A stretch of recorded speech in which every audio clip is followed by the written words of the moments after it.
एक निश्चित काम को करने के लिए ए और बी जो है वो वैकल्पिक दिनों पर काम करता है, यानी अल्टरनेट डेज पे, जिसमें बी जो है वो काम का शुरुआत करता है। कि यदि ए काम को अकेले करेगा तो वो 48 दिन में इस काम को कंप्लीट कर सकता है। कि यदि काम 11 1/3 डेज में पूरा हो जाता है तो उस स्थिति में अगर बी अकेले इस काम को करे तो वो कितने दिन में 4 बार इस काम को कंप्लीट कर सकता है।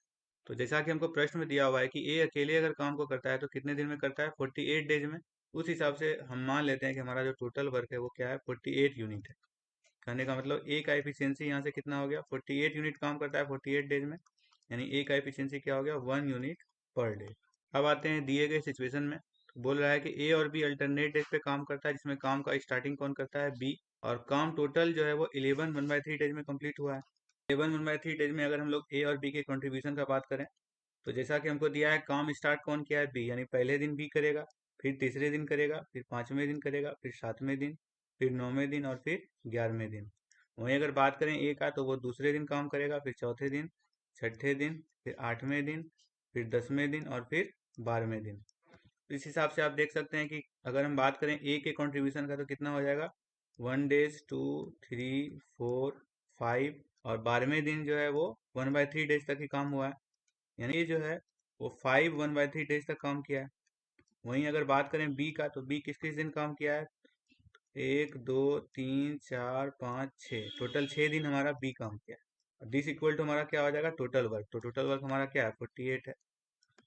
क्योंकि हमको ए का एफिशिएंसी पता है 1 यूनिट पर डे, तो ए का वैल्यू अगर हम यहाँ पुट कर दें 1 इंटू, ये हमारा हो गया 16/3। तो यहाँ से हम क्या कर सकते हैं, बी का एफिशिएंसी निकाल सकते हैं। यहाँ से आपका 6b इज इक्वल टू क्या हो गया, 48 माइनस 16/3।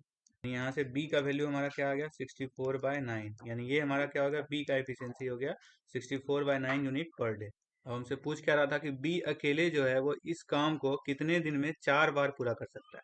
तो चूंकि हमारा टोटल वर्क 48 यूनिट है, तो 48 यूनिट वर्क को 4 बार करने का मतलब हमारा टोटल वर्क कितना हो गया, 48 इंटू 4, और बी का हमारा एफिशिएंसी कितना निकल गया, 64/9। इस हिसाब से मान लेते हैं अगर एक्स दिन में काम कंप्लीट हुआ तो एक्स का वैल्यू क्या आ जाएगा, इसको 8 से अगर कैंसिल आउट करें, 8 6 जा 48, 8 8 जा 16, ये हमारा हो गया 4 2 जा 8 और 2 3 जा 6। यहाँ से आपका एक्स का वैल्यू क्या आता है, 27 डेज। कहने का मतलब बी अकेले इस काम को करे तो 27 डेज में वो 4 बार काम पूरा कर सकते हैं। राइट आंसर क्या होगा, ऑप्शन नंबर 3।